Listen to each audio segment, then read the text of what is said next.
All right, I want to give you just some assembly tips for this ice maker. We're going to start it up together and you can kind of see how it works. So I have it plugged in. I'm going to show you up here. The control panel is very easy to use. It's right up here. So you've got your on, off, clean button. You can choose your size of ice cubes. You can choose small or large. And then down here you have your power button. It will also show you if you need to add water or if your ice is full.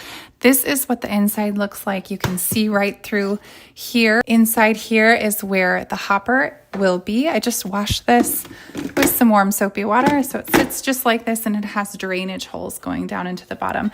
It also came with this little ice scoop that goes back here.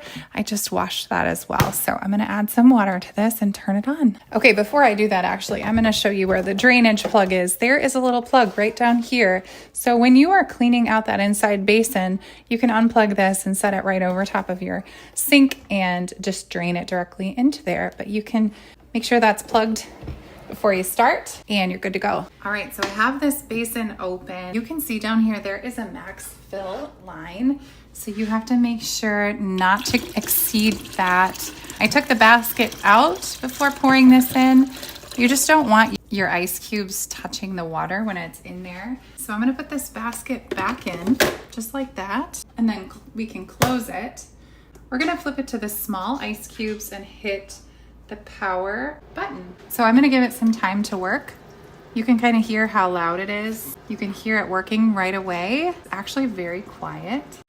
So within about 6 minutes of turning this on, we had ice cubes. I was pleasantly surprised. My expectations were kind of low. I thought there's no way a portable ice maker is actually high quality too. I don't know, for some reason in my head that just didn't make sense, but I am extremely impressed with how simple this is to set up. It's basically plug and play. The cleaning is very minimal because it has very minimal internal parts that you're dealing with. I think you could probably run like a descaling solution through it, or even like vinegar to help descale it every so often. If you have really hard water, the basket filled up maybe within an hour, I would say. It does a great job of just continually filling, and it tells you when the water level is low. It also tells you when the ice is full, and then it just kind of melts back into itself. So you're not wasting any water and everything is getting used. So I love the shape of the ice cubes too. They're like hollow. They're very, very cool. So we really like this ice maker.